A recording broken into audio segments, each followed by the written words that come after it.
YouTube. Willkommen zum Tennis Podcast. Ich bin den Gastburger Nicamel. I'm Brandon.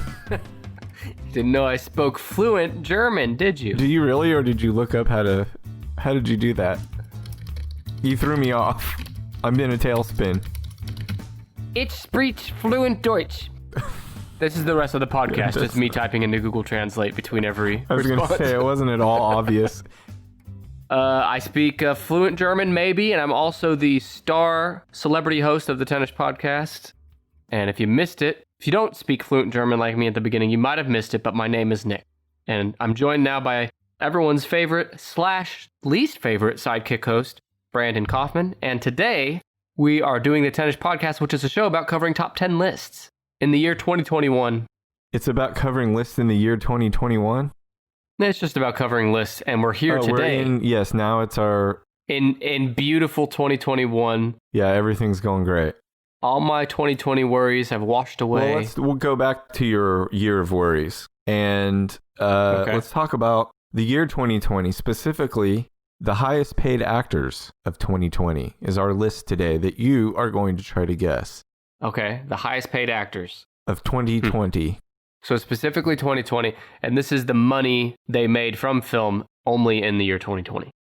Yeah, it's what they earned in 2020. It's at the end of January when they get their W-2 statement.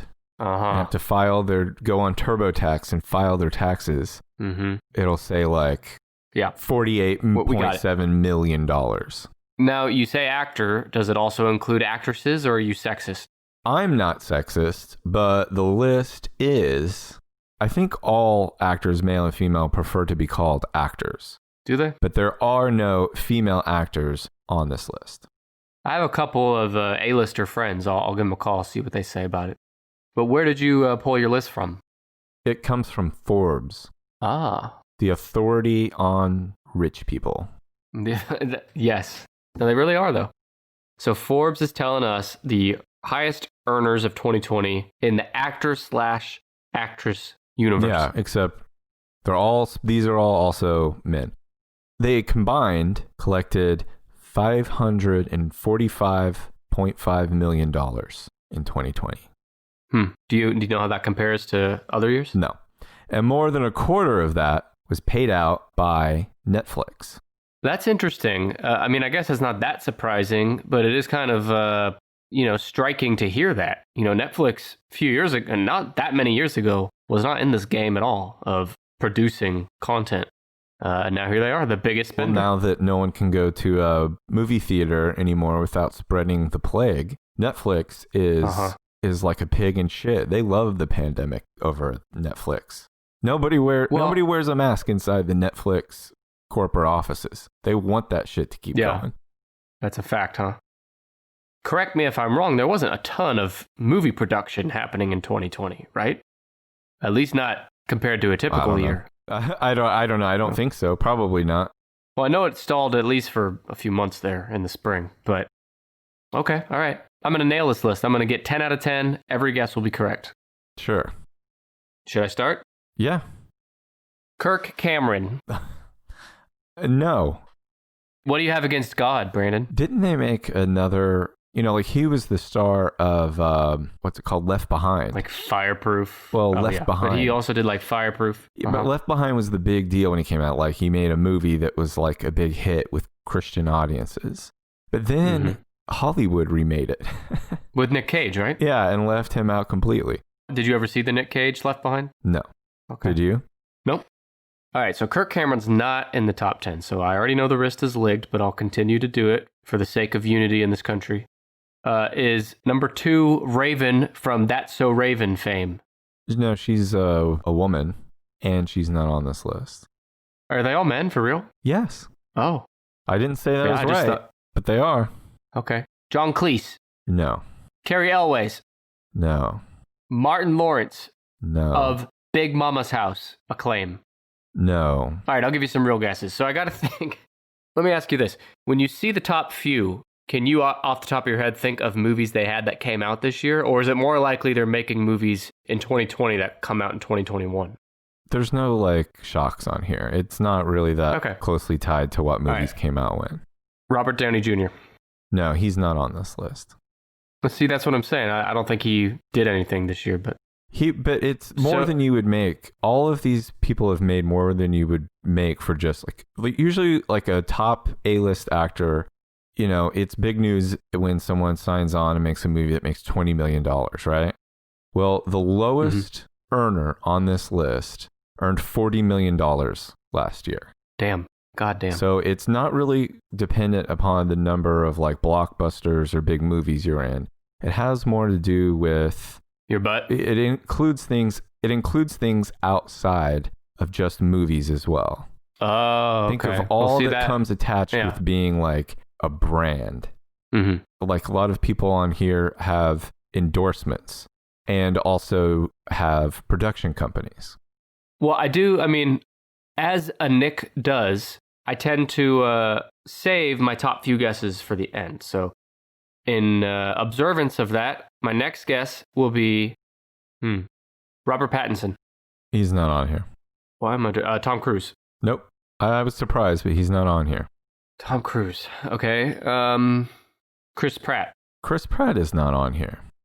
I would assume that he's probably not far out of the top 10. He also is involved in a couple Netflix things.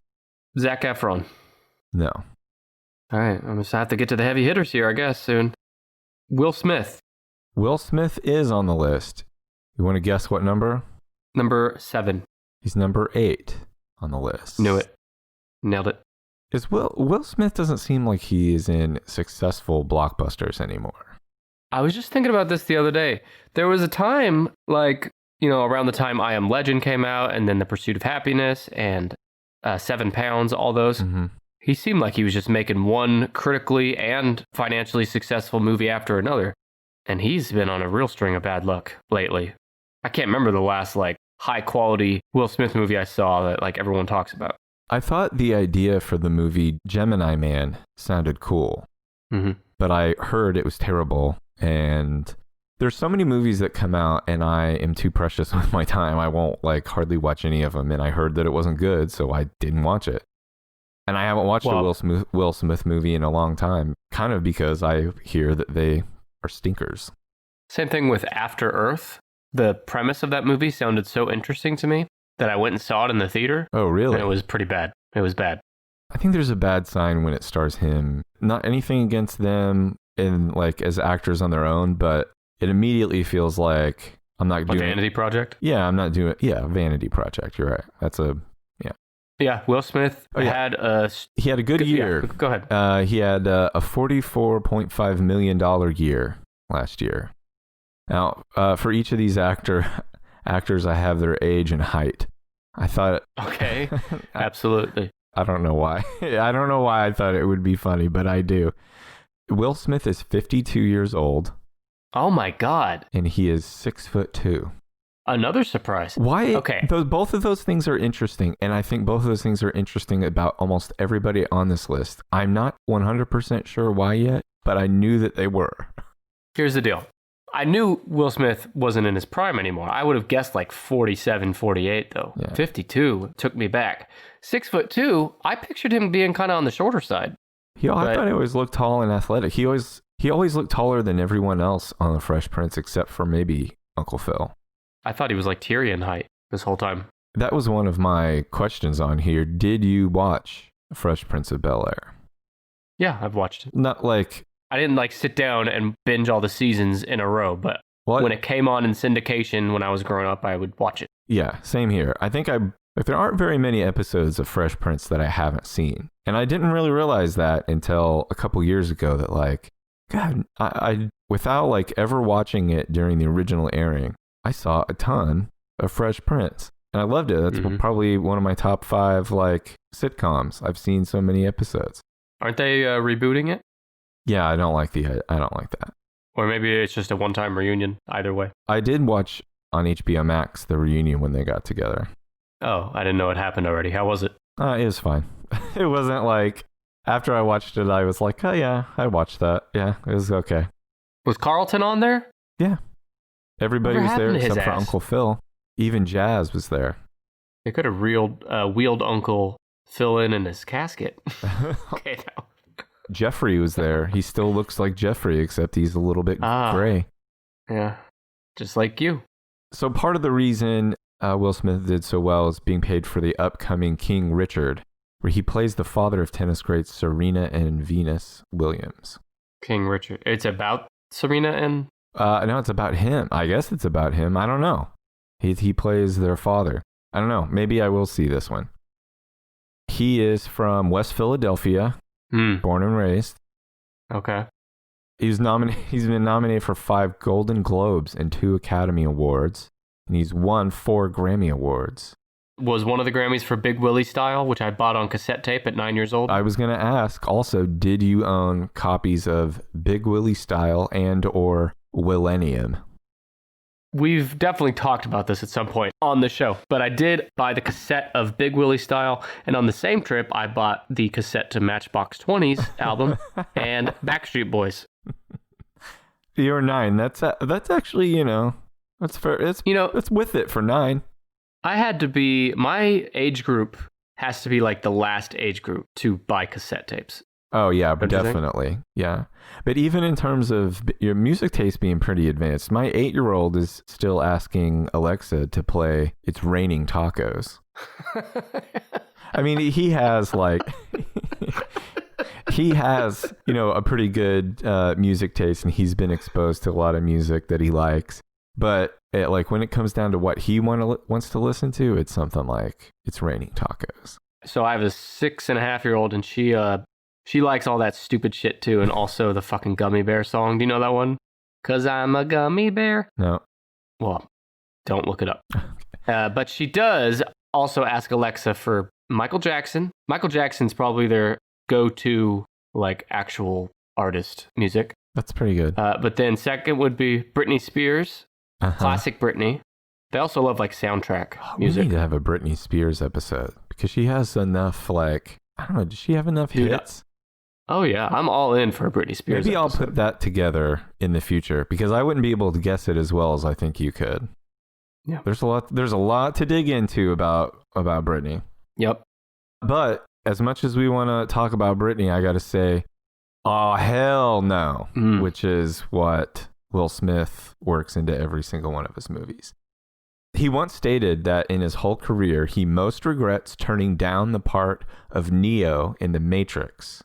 Oh my God! The film he regrets the most making was Wild Wild West. Really? Yeah. I used to love that movie. Both of those movies came out in 1999. I wonder if they were being made around the same time, and maybe he turned down The Matrix to make Wild Wild West. Well, if he did, my guess is his rationale was that Wild Wild West he did the soundtrack for it too. Maybe that appealed to him. In 1995, he got divorced from his ex-wife, Cherie Zampino, and it led to a $900,000 lump sum divorce settlement for her, plus $24,000 per month in alimony and child support. God. That equals $288,000 a year. Wait a minute. So that means he has one or more kids with his previous wife? Yeah. I don't know. We never hear about that kid. Yeah, I don't know. It's an expensive kid. Kid must eat a lot. This kid must eat a lot. It's you. This is where I'm coming out. Will Smith's kid, me. It's me. You're doing okay at $288,000 a year. Mm-hmm, yeah. You're still getting child support? Yeah. His character in Men in Black, Agent J, was not originally written to specifically be a black man. In fact, the role was offered first to white actors Chris O'Donnell and David Schwimmer before Smith accepted the part. Hang on, are you sure they're white? And if you want to look up white in the dictionary, Chris O'Donnell and David Schwimmer are two of the top dudes. They're up there. Now, I'm trying to think of how Men in Black would have been with Chris O'Donnell or David Schwimmer. Now, there's nothing against Chris O'Donnell, but neither of them are as charismatic and funny as Will Smith. No. Chris O'Donnell, I think, is more kind of bland, but David Schwimmer, isn't he kind of like a whiny wiener? Yeah, I don't understand that casting at all. Can't imagine that movie being anything but a turd with those other guys. And my final note on Mr. Smith was he was among the guests at Tom Cruise and Katie Holmes's wedding ceremony in Italy. Why is he friends with Tom Cruise? From what? I don't know. Have they ever worked together? I don't know, but they're both kind of in the same realm as being like A-listers with production companies and stuff. But is Will Smith a Scientologist? At least not publicly. Looking him up. Oh, are you looking it up too? Oh, here's an article about over the years, they've been linked to the church and have been spotted inside the Church of Scientology, but they've never come out and admitted they've been involved with the church in any way. They being Will Smith and his wife, Jada Pinkett Smith. Mm-hmm. Here's what we know. Jada Pinkett Smith was accused of being a Scientologist. Leah Remini, who has come out against the Church of Scientology and named Jada Pinkett Smith as a Scientologist. When did she have time to be Scientologist when she was cheating on Will with August Alsina? You mean Little John? Whatever his name is. No, remember? Yeah, I know, but it's funnier Google? if it's Lil John. Yeah, all right. Lil John, I'll edit it. You hear it here first. Confirmed. That's Will Smith, Scientologist number 8. Number 8, I knew it. Got on my first guess. No other Scientologists on the list that I'm aware of. And there's no women because you hate women. Because I won't let them on there, no. So I'm going to go through like some of the Avengers actors. So Chris Evans. Nope. You want me to just go ahead and tell you to skip them? Okay. They're not on here. None of the Avengers are on this list. But, well, actually, I take it back. A voice from the Avengers. Vin Diesel? Vin Diesel. Knew it. Number 10. No, he's number 5. How the hell...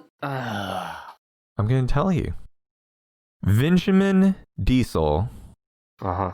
His name's not Benjamin. Oh, okay. Thank you.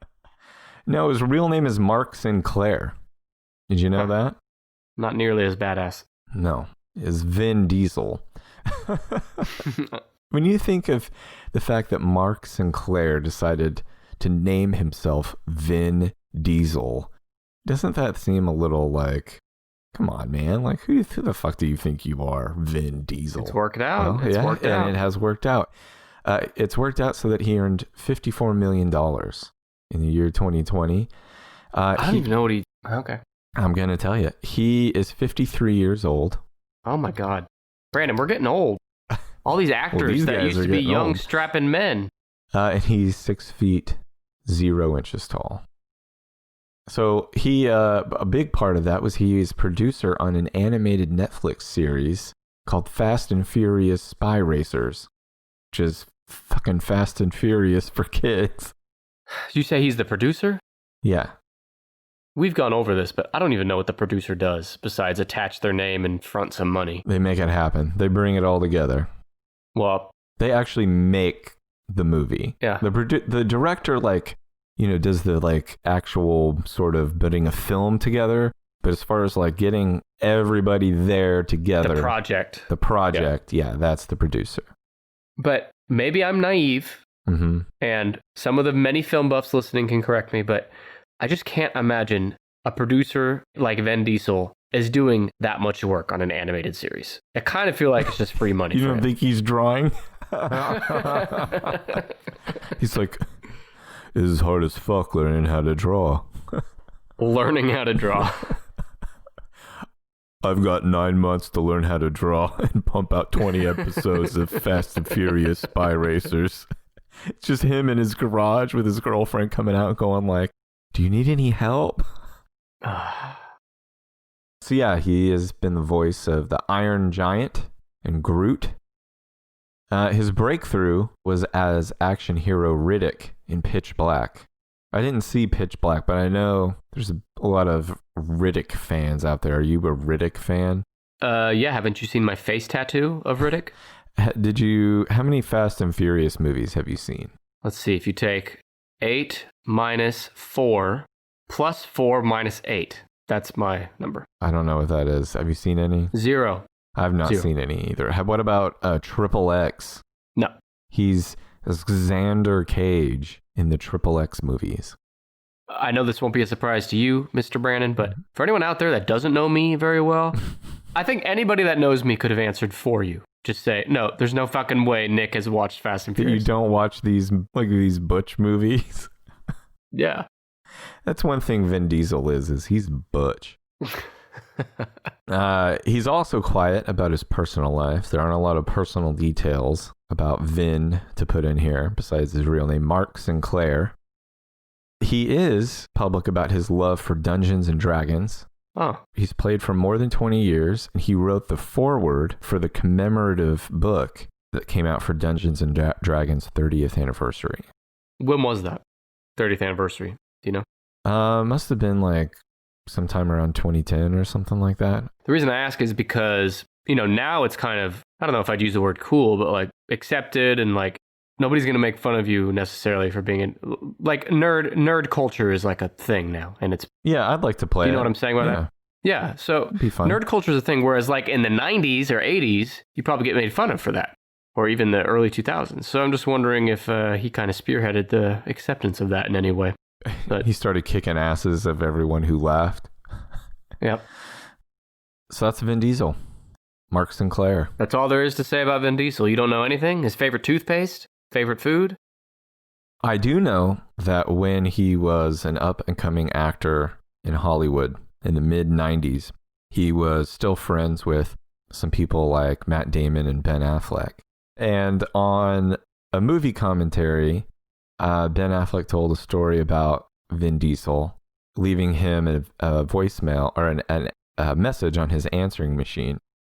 And I guess like he had landed a movie or something, but Affleck came in, he had been gone for months, and he had all these messages on his machine, and there was one from Vin Diesel in the middle, and he didn't say anything on it for a long time, and then he just said, "I'm blowing up." Why? That was he was blowing up in Hollywood. Oh. His brand. You're a big Ben Affleck fanboy. Yeah. Did you see the picture that went viral like within the last week of him trying to pick up the coffee? Having a bad day. Have you seen it? Yeah. Okay. That's pretty great. Yeah. That photo, like if you really study it for a minute, I got to pull it up to refresh my memory here. Yeah, I've read an article about how people love pictures of him looking kind of sad or exasperated or worn out by life. He's very relatable that way. It's Nick here, and if you're listening to the Tennis Podcast right now, well, then you might be a nerd, and we want you to help us find other nerds just like you. We have an exciting announcement. We are going to pay you to share this show with your friends. That's right. For every friend you refer who checks out the show, we will pay you $1 each. That's $1 for every friend. It might sound like a scam. Might sound weird. It is weird. It's not a scam. You will get money. One of the most important things we can do to keep the show going is to get more people to listen to it. And there's no one better than you, our listeners, our nerds, to share the show with other people who might enjoy it. This is an experiment we're trying through the end of January, so sign up now and share with your friends through the end of the month. Just go to the site, takes 30 seconds, generate a custom share link, share that custom link with your friends, and every time a friend uses that link to listen to our show, you'll get $1 per friend, up to $100. Signing up is easy. Just go to refer.fm/tennis. That's refer.fm/10ish. Now let's get you paid at refer.fm/tennis.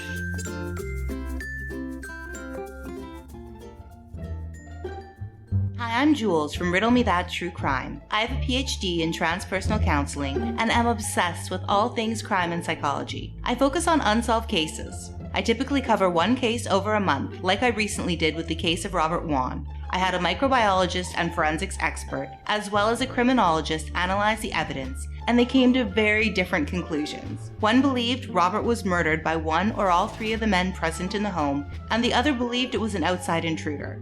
2020 has been a strange year. If you're looking for a deep dive into some of your favorite unsolved cases with the assistance of experts, then look no further. Check out Riddle Me That True Crime wherever you listen to your podcasts. Well, how about Ben Affleck or Matt Damon? Are they in this top 10? Ben Affleck is in the top 10. He's number 4. Wow. I just don't feel like I hear about him that much anymore. Well, you must have your head way up your ass because he earned $55 million in the year of our Lord 2020. He recently starred in The Way Back, which is about a basketball coach who's a boozer. Then he earned some, I know from Netflix's movie called The Last Thing He Wanted. Haven't seen either of them. I haven't. I don't know if the other one came out. Ben Affleck is 48 years old. He is 6'3.5" tall. God. This is how you make it in Hollywood. Being tall. You have a great face, and then you're tall. Nick alluded to me being an Affleck fan, and I am. I first became a fan of Affleck. If you don't know anything about him, or you think you don't like him, if you can get a hold of... You think you don't like him. You think you don't like him, but you're probably wrong. Because if you can get a hold of the Kevin Smith movies that have the commentary tracks, specifically Mallrats and Chasing Amy, the commentary tracks are funnier than the movies themselves. Mostly because of Kevin Smith and Ben Affleck. I think that was probably at the height of their friendship, and they mostly spend the movie making fun of each other. And he's really, really funny. He's probably funnier than Kevin Smith. Is he funnier than me? Definitely. And his commentary in the Armageddon DVD is also very funny. Like, he makes fun of the movie and the director and the writing. Which movie? Armageddon? Armageddon, yeah. You remember he dated Miss Jennifer Lopez? Yes, how could I forget? Jill G. No, that was a movie they were in. They were Bennifer. I know. Yeah, I know. I know. Yeah. I'm like adding a layer to it because I remember Jill G being like this. Geely. Everyone had their... whatever the fuck, who gives a shit? Everyone had their eyes on it as this, it's like the first movie where they're together, like as a couple and in real life and in the movie, and then it fucking bombed. That's it. Oh, well, they're the first celebrity couple that I remember they had a name, like where they mashed their name together. Okay. Yeah. What was... Brangelina came later. Yeah, Brangelina, yeah. So Kevin Smith wrote a book. On the back, they usually have 3 or 4 quotes from like a celebrity or another author that kind of endorses the book. Okay. Stephen King will say like, this book scared the shit out of me. Mm-hmm.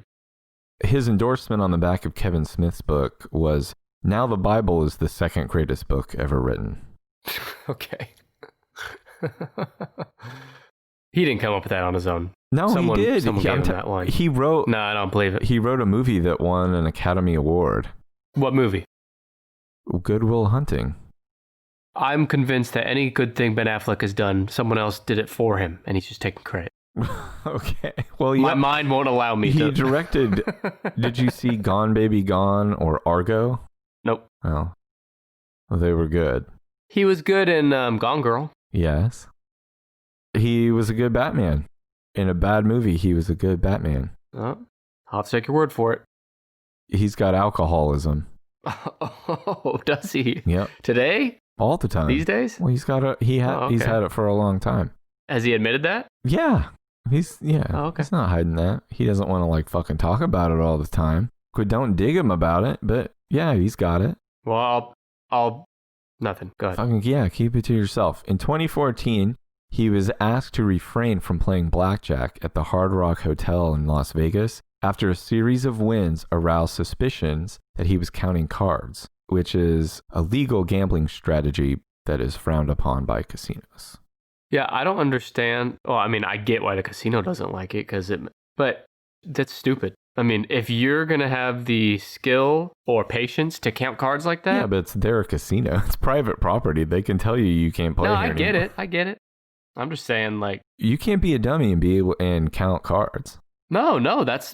Believe me, it's tough business. So that was number 4, Ben Affleck. Did you know that both Ben Affleck and Matt Damon are subscribers to our monthly newsletter? Yep. Well, they are. And if you'd like to join Matt Damon and Ben Affleck, you can go to tennishpod.com/newsletter. And if you do that, you'll get a nice little email once a month. And in it, you will be the first to see the topics for our upcoming Top 10ish lists weeks in advance. So everyone listening to this episode now knew about it a long time ago. And you'll also get Brandon's exclusive, one-of-a-kind, Nobel Peace Prize winning, New York Times bestselling exclusive blog, The Sidekick Corner. Only place to read that is in the newsletter. Takes 30 seconds to sign up. All we need is an email address. Just go to tennishpod.com/newsletter. I got this podcasting thing down. I was mentally fast forwarding through your promo. Okay. Now, There's two on this list that I can almost guarantee you are never going to get. One of them, I promise you will never get unless you are suddenly watching Bollywood movies. Well, let's save that one. Let me get through a few more guesses here. How about Jim Carrey? No. He was in Sonic. Okay. Johnny Depp? No. He has his own troubles. Mel Gibson, Bruce Willis, Tom Hanks? No. Liam Neeson? No. James Franco? He's dead. James Franco's not dead, you asshole. Oh, no, he's not. He's not on this list. He's alive. What's going to suck is if he does die like a day before this episode releases, but we've already recorded it. Oh, look stupid. Okay, how about our one of our closest friends, Nicolas Cage? No, he's not on here. Okay, how many of the remaining ones are like institutions like Will Smith, Vin Diesel, Ben Affleck versus like the trendy up-and-coming actors of the day? Oh, 5. And the other 2 are big names in worlds that maybe you aren't. Well, one, I know you're not a part of because you don't watch Bollywood and you'll never guess it. And the other one, I just don't. So I know who I think number 1 is, but I'm going to save it for last. Are they all white guys besides the Bollywood actor? They're all white guys except for a Chinese guy. Jackie Chan? Fucking Jackie Chan is number 10. Oh, that's got to be all the endorsements in China and shit. Yeah, I wonder what he's endorsing. Well, I know one thing he's endorsing. Fucking fascism. Whoa. He supports the Chinese government. Yeah, this isn't probably the most glowing set of facts about Jackie Chan. Well, every time Jackie Chan has come up in the past, you fucking rip on his ass. Yeah, I think he's a bit of a dickhead. You fucking roast him. Yeah, but he's so happy-go-lucky and friendly and cute in all the movies. Is he? He's almost like childlike sometimes in his innocence. You'd be happy and go lucky and cute if you earned $40 million in 2020. I did. He's 66 years old, and he is 4 feet 9 inches tall. Wait, whoa. Is that real? Yes. No, it's not. 4 feet 9 inches tall. No, he's 5'9". But there was, like, I was 98% sure you were full of shit, but there was 2% of me where I was like, for a minute, wow. You're like, holy shit, they just get a bunch of small people in those movies. He's a fast little thing, isn't he? Yeah. No, he's 5'9". He was in 5 movies in 2020. What? I don't remember any of that. They're fucking Chinese. Were they all in China? Yeah. Okay. I guess. I didn't. If they came out here, they must have been dog shit because I didn't even hear about them. But yeah, got millions in endorsements and licensing deals. Now, for those of you who don't speak Japanese or Chinese,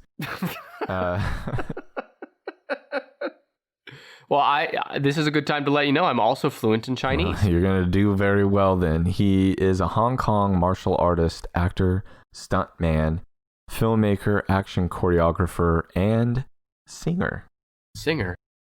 So he is known in the cinematic world for his slapstick, acrobatic fighting style, his comic timing, his use of improvised weapons, which also sounds fucking dangerous. Isn't that one of your talents? Improvised weapons? Scary. And innovative. Sounds like something Dwight would have on his resume. Dwight Schrute. Yeah, improvised weapons. And innovative stunts, which he typically performs himself. He is trained in wushu or kung fu and hapkido, and has been acting since the 60s, appearing in over 150 films. I remember seeing like an extras or special features on Rush Hour, one of the Rush Hours. Mm-hmm. During one of the stunts, he broke his ankle. But rather than delay filming, they just made like a special shoe for him to help his ankle, and he continued doing his own stunts. Special shoe full of fucking drugs. In 2016, he was the second highest paid actor in the world. Wow. Now, it's all the China shit. Well, it has to be. Yeah, it's all the China shit. Now, listen, speaking of the China shit, now you've seen the Rush Hour movies. I've seen, I think, 2 of them when they first came out. I haven't seen them in a long time. They're not like, it's not like fucking Miracle on 34th Street where every year we bust out. It's Rush Hour week in our house. It's strange. But from what I have seen of him in movies, he's not a fucking good actor in English. Yeah, I guess he's not a good actor, but he does have a presence. Right, but he does. I guess what I'm asking is he a better actor in Chinese? He's got to be, right? Oh, probably. Just I'm a better podcast host in German. Yeah. So he began producing records. He started cutting music professionally in the 80s. He's gone on to become a successful singer in Hong Kong and Asia, which Hong Kong is in Asia. He has released 20 albums since 1984 and has performed vocals in Cantonese, Mandarin, Japanese, Taiwanese, and English. He speaks all those? No, but I think he learned to sing the songs in those languages. He can barely speak English. Okay, well, Japanese, I don't know. Yeah, maybe so. He often sings the theme songs of his films, which play over the closing credits. I thought that was like fucking hilarious. The fucking balls it takes to sing the theme song of your own movie over the credits. His first musical recording was Kung Fu Fighting Man. The theme song played over the closing credits of The Young Master in 1980. Everyone was Kung Fu fighting. Well, this was Kung Fu Fighting Man. It's a story about just one man Kung Fu fighting.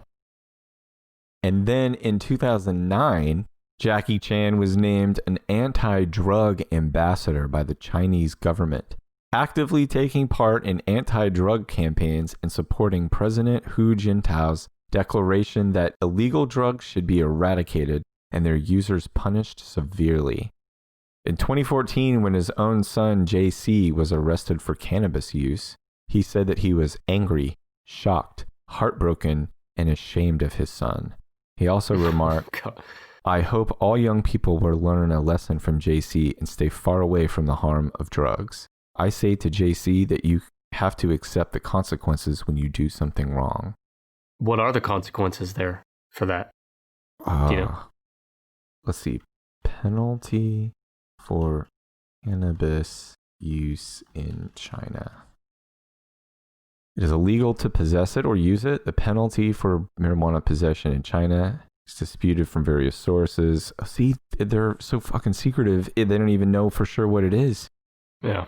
But according to the Law on Public Security Administration punishments, marijuana smokers shall be detained for 10 to 15 days and fined a maximum of 2,000 Chinese money. Whatever their money is.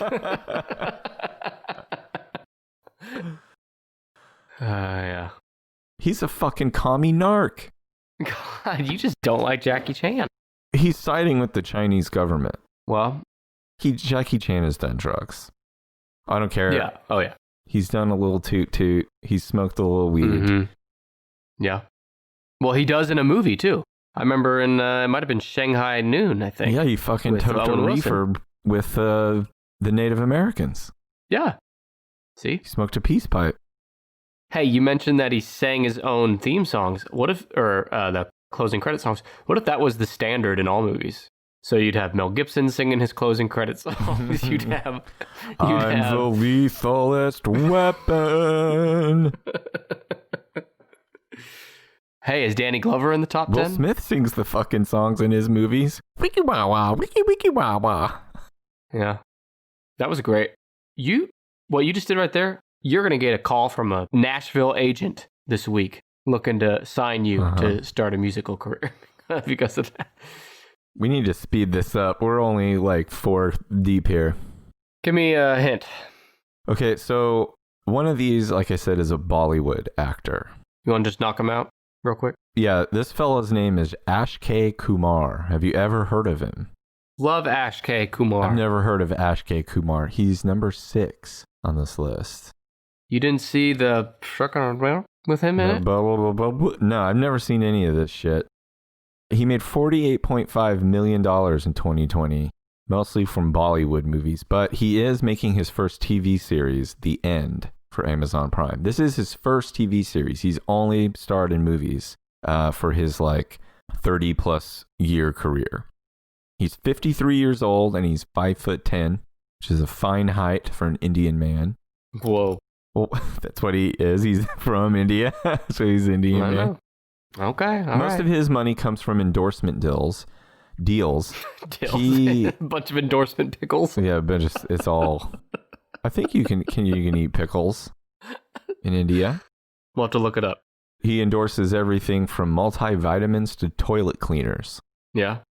IMDb lists him as an actor in 156 movies and a producer of 18. He's Indian born, but then he is now a naturalized Canadian. He gave up his Indian citizenship in 2011 and became Canadian. But now he's like trying to take it back and go back to India. He's trying to say that he went to Canada because he thought the Canadian Hindi language film industry was taking off. And he made like 15 turd movies in a row. And he's like, okay, now I'm going to go back to India. I like the idea of him making 15 movies in a row where the storyline revolves around turds. So he is kind of like the Jackie Chan of India, I guess. He's a black belt in Taekwondo. And in India is where he became a black belt in Taekwondo. And then he traveled to Thailand and studied Muay Thai boxing in Bangkok. And then he returned to Bombay in India and started teaching martial arts. This is when he was young.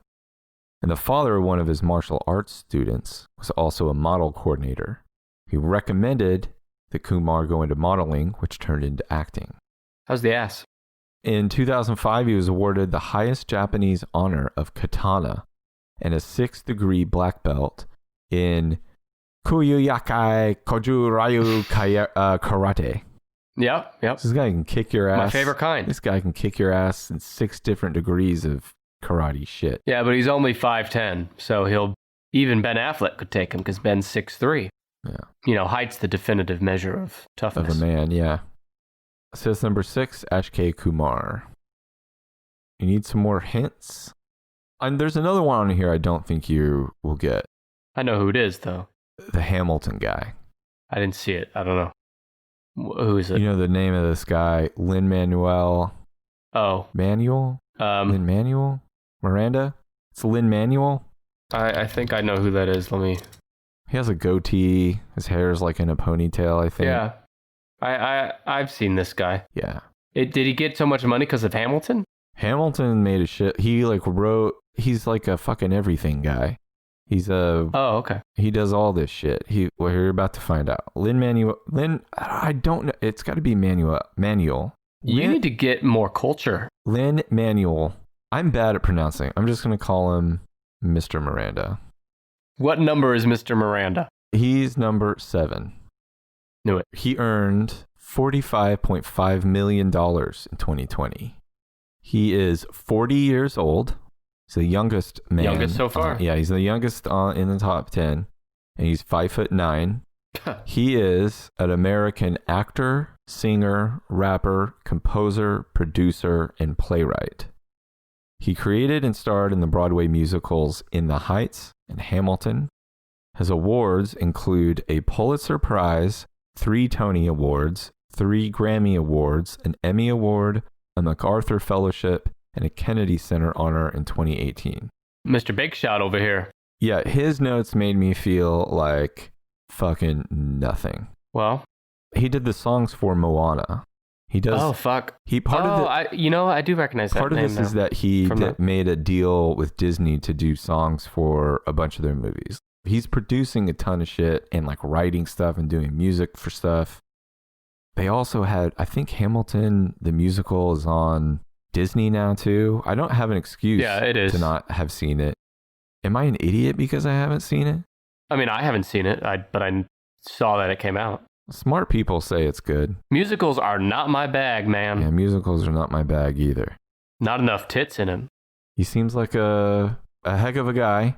Seems like a good guy. Better than us. There's not a whole lot interesting about him. Maybe partly because he's so young in his career. No, interesting as far as like this podcast. Scandalous. Yeah. I don't want to talk about all his like great accomplishments, all the shit he's done. I want to talk about like, if he made shitty albums at one point. His illegitimate children, his many divorces. His support of communist China. Right.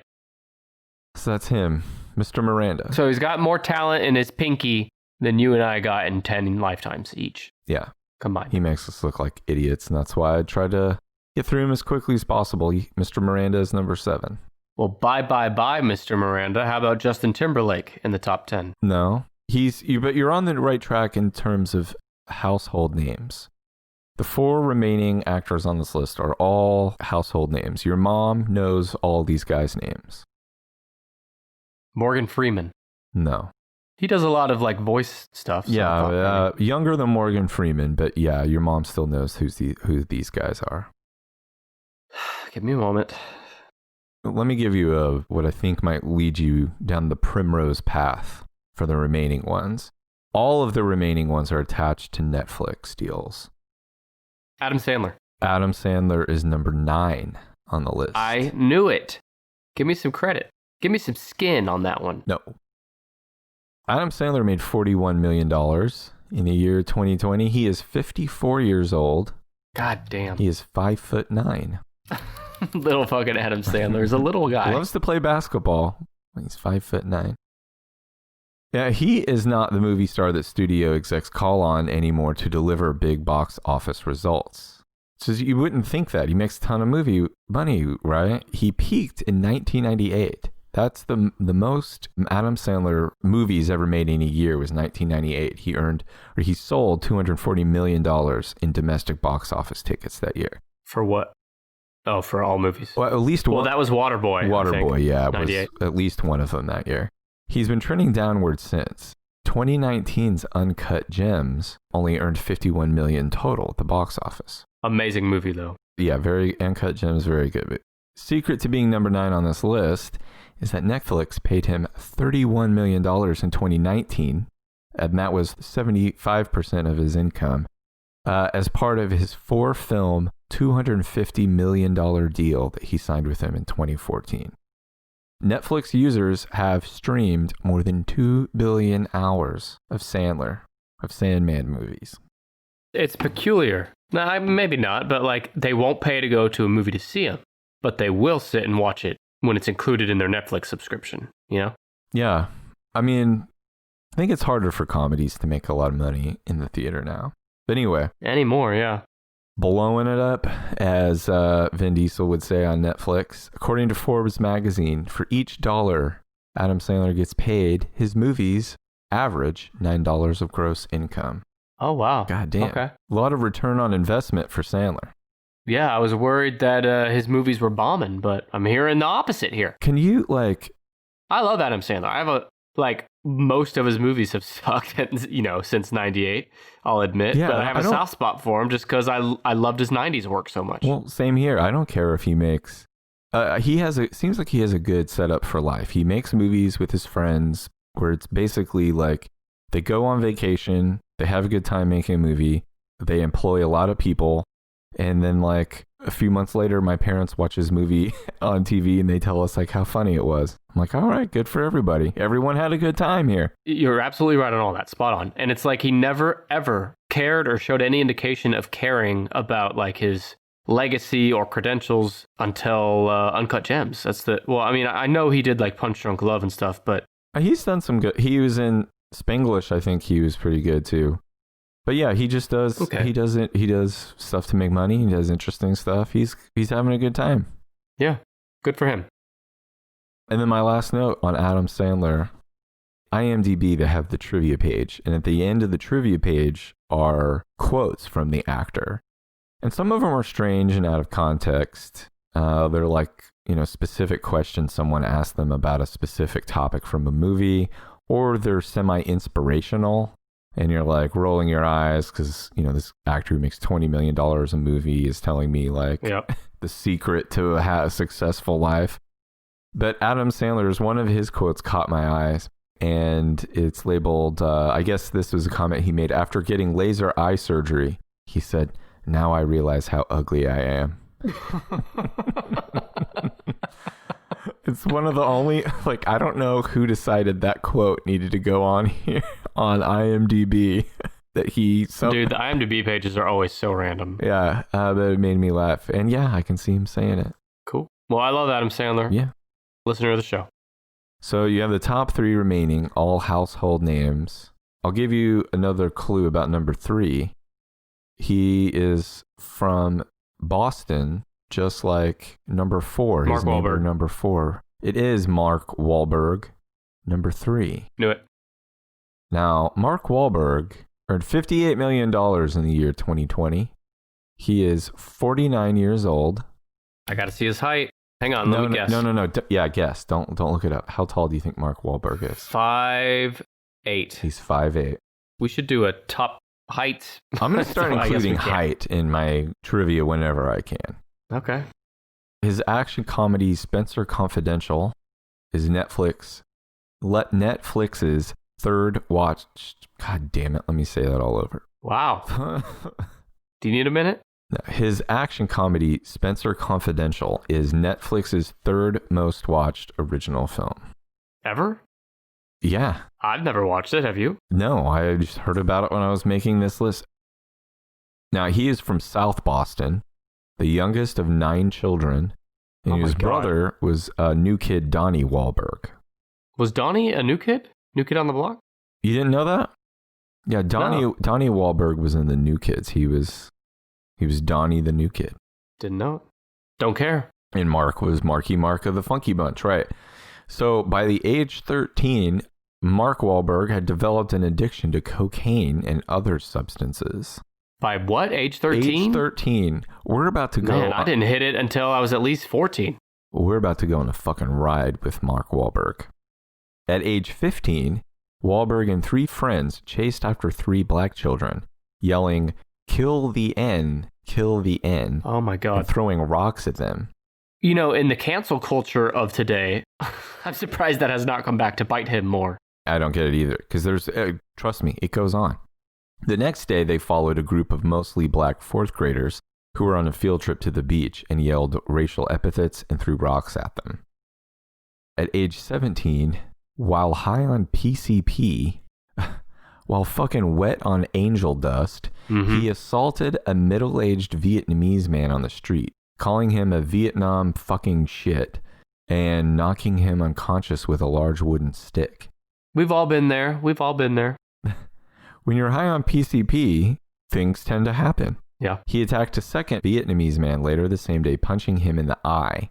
He was charged with attempted murder and pled guilty to felony assault and served 45 days in jail. That's it? That's it. In 1992, when he was Marky Mark of the Funky Bunch, his friend held a man down while Mark repeatedly kicked him in the face, breaking his jaw. God. So in 2014, after, he's made a bunch of movies and millions of dollars, he applied for a pardon for his convictions. One of the black children attacked by Wahlberg, who I assume also grew up and is now an adult. I don't know why they would, whatever. They still say, it still makes me think that they're still a child. Opposed the pardon, saying a racist will always be a racist. Judith Beals, who had been the prosecutor in some of those cases, argued that Wahlberg has never acknowledged the racial nature of his crimes, and that a pardon would undermine Wahlberg's charity work, saying, a formal public pardon would highlight all too clearly that if you are white and a movie star, a different standard applies.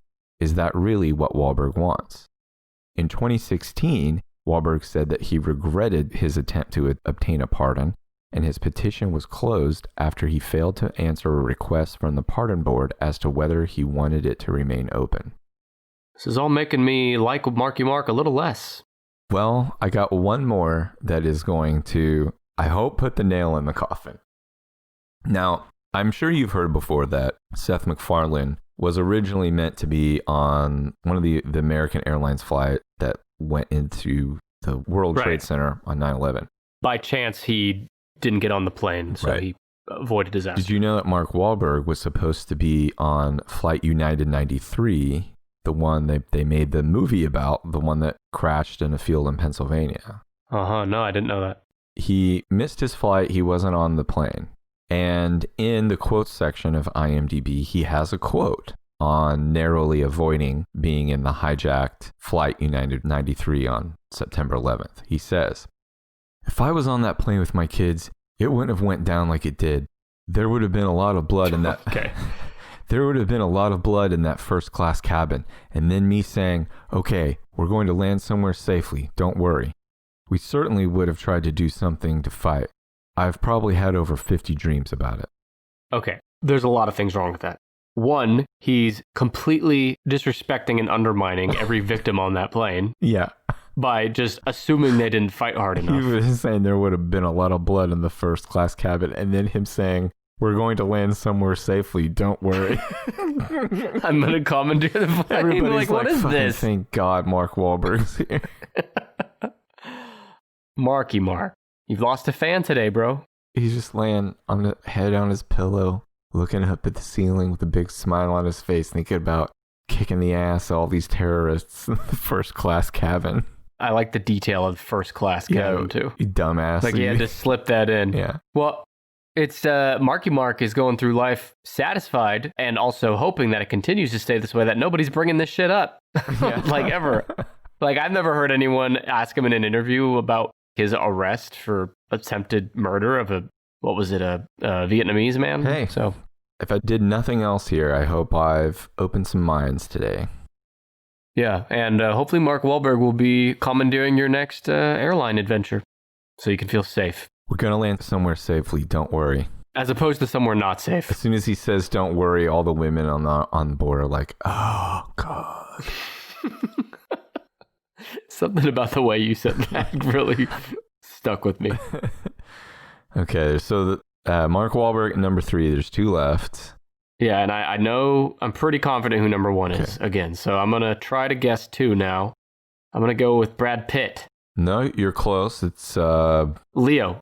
Up the another handsome. You're naming all the handsome men, and this is he's known for being handsome. George Clooney? No, he's handsome. Think handsome and funny. Handsome and funny. He plays an R-rated superhero. Oh, fuck. Ryan Reynolds. Ryan Reynolds earned $75.1 million in the year 2020, making him number 2 on the list. 46 years old. He is 44 years old. I knew it. And he is 6'2". Huh, also taller than I would have thought. Yeah. $20 million each for Netflix's Six Underground and Red Notice, which I don't think has come out yet.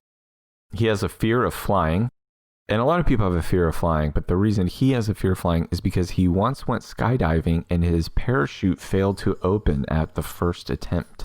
Ugh, that would fuck with me. Does that mean he jumped out of the plane and the first parachute didn't open, but the spare did? That's how I interpret it, yes. Yeah, I guess I would never go again after that. Well, I would never go first, period. You wouldn't go? I mean, do you want to go skydiving? I would never do it. I'll never have the balls to do it. Because of stories like this.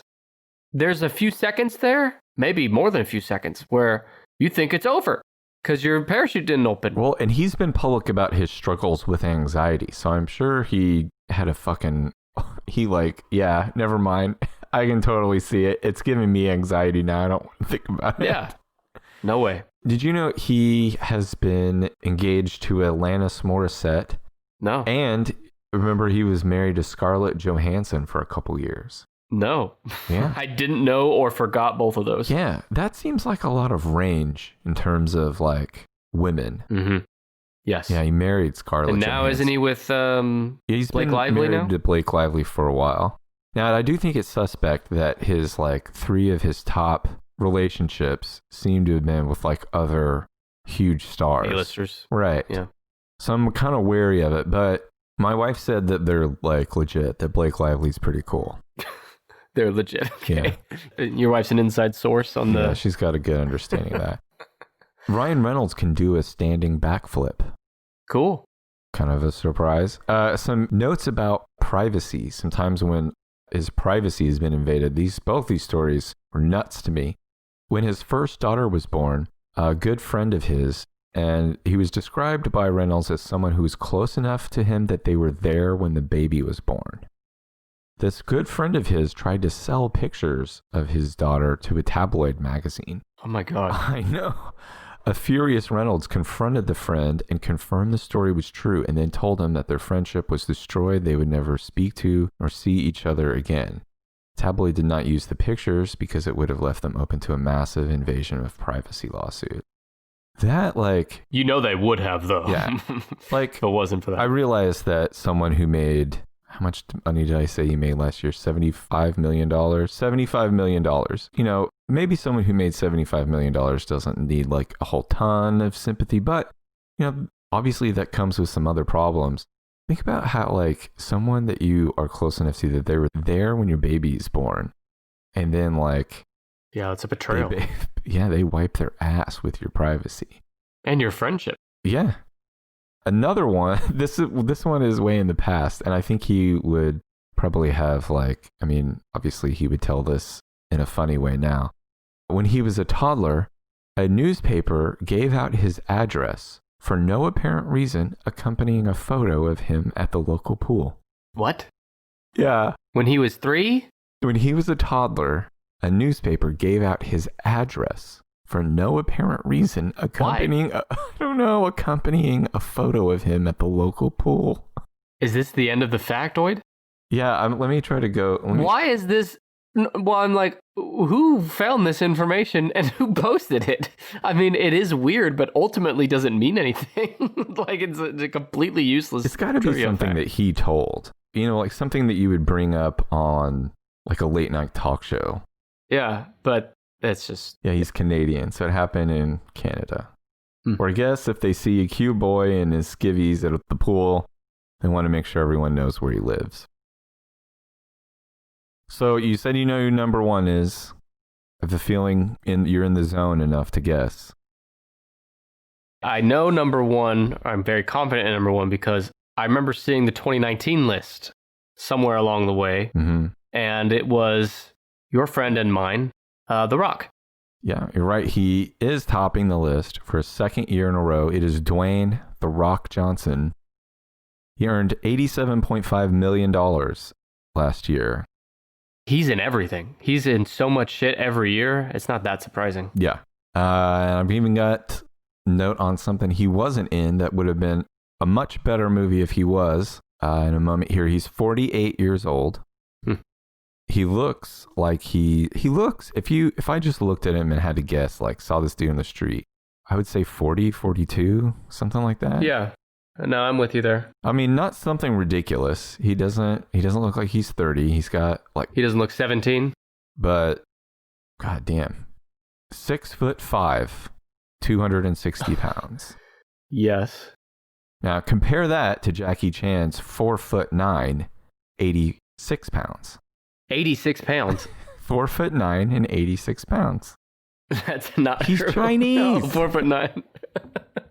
All right. So anyway, man, you're gonna get us blacklisted in China.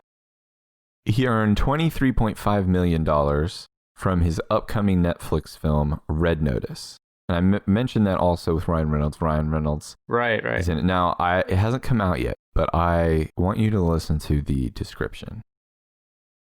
In the world of international crime, Interpol issues a red notice, a global alert to hunt down and capture the world's most wanted art thief. The hunt has carried out to Indonesia. And now here's the cast. Ready? Uh-huh. Dwayne Johnson, The Rock, plays an Interpol agent who is the world's greatest tracker. It reminds me of Left Behind, remember? Yeah, Buck the Williams, world's the world's greatest investigative journalist. Well, it gets better. So The Rock is the world's greatest tracker. Gal Gadot as the world's greatest art thief. This is the world's greatest movie. Ryan Reynolds as the world's greatest con man. Okay, so I went to the Wikipedia. It is a comedy. So there's a little bit of relief there. Okay, never. It'd be better if it wasn't a comedy, though, for sure. Yeah, it read like it was being played straight, and I was like, well, why the fuck? Why is this like the Justice League? Why can't they just be a really good tracker and a really skilled art thief to definitely be the world's greatest? He also, Dwayne Johnson, earned a lot from his successful Under Armour line, which I was completely unaware of, called Project Rock. Have you seen any of these clothes? Yeah, I see it all the time on his Instagram and shit. Oh. I follow him on Instagram. Yeah, I must not follow him anymore, I don't see it. So I just looked it up today, and it's all got the Brahma Bull on it. Mm-hmm, the bull. When I saw the Brahma Bull, I went like on a little trip down memory lane to YouTube and pulled up some like classic The Rock wrestling clips. Mm-hmm. Yeah. And do you remember when Mankind did the "This Is Your Life" thing to The Rock? Yes. Oh, you do? Yeah, I actually do know what that is. Well, for anyone who hasn't seen it, the wrestler Mankind does a version of the movie "This Is Your Life" where they bring out, used to be that they brought out like a celebrity and they would bring out 3 people from their life who like maybe had an influence on them or someone they knew along the way. Yeah. So he's going to do this to The Rock. And first he brings out The Rock's like 8th grade home economics teacher. And when she comes out, The Rock is like, he stops her. She comes up for a hug. He puts his hand out like, nope. And you can tell by the way he cocks his head like a fucking hawk who has heard a mouse scurry. He kind of... Dude, jerks. I actually love that classic Rock. Yeah, I do too. From that time, because he's so... It'd be impossible for me to not laugh in that moment. You know what I mean? I'm telling you, but I laughed my fucking ass off today watching these clips. So he stops her and he's whipping his head around at her. And, he just stares at her. He stares at her like the Terminator. Yeah. Right. He's like... Never a smile. And he's like, do you remember when, you denied The Rock? Rock wanted to make pancakes. You said tomorrow we're making pancakes. The next day we got to school and you said, I'm sorry, but I'm all out of Aunt Jemima.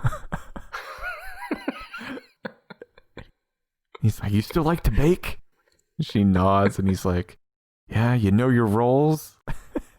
And the crowd's like, yeah, we know what that means. And he's like, well, now it's time for you to know your role and shut the hell up. The old lady's like, she can't believe it. And then he tells her, he asks her if she smells what The Rock is cooking, and he banishes her. And then... Banishes her? That word. Banishes. It's fucking hilarious. But when you watch something like that, it's easy to see, why Hollywood ended up being interested in him. Anyway, he now owns the rights to the name The Rock. He got that from Vince McMahon. I was about to say Vince Vaughn. That would be a story. He could have easily taken it away from Vince Vaughn. He was Tim Burton's second choice for the role of Willy Wonka in Charlie and the Chocolate Factory. Wait, what? Tim Burton made another movie. Yeah, with Johnny Depp, right? Yeah. This said that he was Tim Burton's second choice for the role of... I mean, it could be bullshit. It was on the internet. But I would rather have seen that movie. That's such a strange choice. Isn't that so random, though? I cannot picture that at all. Imagine his face with that makeup on. How frightening he would be. How big he is in that makeup. Yeah. He has a fear of spiders. Well, who fucking doesn't? Which I thought was cute. If you don't have a fear of spiders, then just fucking unsubscribe because you're not an actual person. Okay. So our last note about our last actor, our last well-paid 2020 actor, is I think one of the most scandalous we've ever had. Uh-oh. In a YouTube video by Joe Weller, Dwayne Johnson was asked to talk about his first kiss. He said that his first kiss lasted 8 minutes with a teacher when he was in 4th grade. Uh-oh. Was it the home economics teacher with the pancakes? The one he told to pancake her ass on out of here. Well, it said that when he was in high school, he was already 6'5" and had a mustache. So I assume that when he was in 4th grade, he was probably, 6'2" and had a mustache? Yeah. He made out with a teacher for 8 minutes when he was in 4th grade. 4th graders are 10 years old. Well, is it possible he's bullshitting? Maybe. Did you actually watch the interview or just read a quote? I watched him kiss that teacher. Okay, there was a camera there. It was on an old camera, yeah. I mean, it was on the internet, so it's probably true. Well, 8 minutes is a long-ass kiss, too. I don't want to kiss anybody for 8 minutes. That's how he originally got the name The Rock, because his tongue is so strong. Okay. All right. The last time you and I were kissing for like 7 minutes, I was like, we got to stop. Too long, too much. Your Rock is hurting me. All right. That top 10. Can't say anything bad about The Rock, though. No, he seems all right. Now, those top 10 highest paid actors of 2020, again, were number 10, Jackie Chan. Yeah. Communist tool, Jackie Chan. 5'9", Jackie Chan. 4'9". Number 9, Adam Sandler. Number 8, Will Smith. Number 7, Lin-Manuel Miranda. God damn it. Manuel. Manuel. Mr. Miranda. It's Manuel, isn't it? Manuel. I think it's Manuel. They didn't name him after a fucking TV instruction book. Manuel. I don't. Manuel. Number 6, Ash K. Kumar. Number 5, Vin Diesel, also known as Mark Sinclair. Yep. Number 4, Benjamin Jizza Affleck. Wait, Jizza? That's his middle name is like Geza or Jizza. No, it's not. It is. And number 3, Mark Wahlberg. Number 2, Ryan Reynolds. And number 1. Number 1, Dwayne The Rock Johnson. The Rock Johnson. I can smell it. You're cooking. And you know, something The Rock used to say is that he's going to lay the smack down, right? Yeah. So, Brandon, how often do you lay the smack down on yourself? As often as you turn that sumbitch sideways and stick it straight up your candy ass. Straight up your candy ass. I've always loved candy ass, too. Like, what does that even mean? That was a fun list. I'd like to thank all top 10, including Manuel Miranda, for listening to the show right now. They're all big supporters. They're all Patreon members. And I think some of them have even left us some podcast reviews. Let's see if I'm going to read any of them right now. First one comes from Fried Penguin on Podchaser. Said, if there was a top 10 list of podcasts, at least 8 of the entries would be 10-ish. Oh. Love the show. Go ahead. No, I was just... That was an excitement noise. Oh, okay. So 8 of the top 10 would be 10-ish. What are the other 2? Are there even any other top 10 list podcasts out there anymore? There probably is. These are the top... We would be 8 of the top 10 lists. Podcasts about top 10 lists? Yeah, right. Oh, I thought we'd be number 1. Well, 8 of the 10. He doesn't specify where we'd rank. It's possible we are number 1. We got to be number 1. Let's continue. We'd be 1-ish, at least. The next one comes from Slash City Sam on Apple Podcasts, who says, an amazing-ish podcast. Okay. You know you're hooked on a podcast when you start to talk back to it. Hosts Nick and Brandon had me doing just that in a matter of minutes. A major strength of their show is the back-and-forth banter without one carrying the show while the other one shines. And I think that Slash City Sam is misinformed because there's a very clear one of us that carries the show while the other shines. I am the oxen, and you are my ignorant yoke. Don't you remember last week we had that review on Patreon where they said that Nick is amazing and Brandon is just kind of there? So I'm starting to see a trend here of our reviewers. That's not a trend at all. That's one person, and then you completely misrepresenting the next one. No, I'm going to lump them all into the same. Well, what does the rest of that review say? That was it. They said that the show's great because it's not just one host carrying the show while the other one shines. And I'm going to say I carry the show and I make it shine. And that Thomas from Patreon last week agreed. And this is the start of a trend. It's not a trend if only one person says it.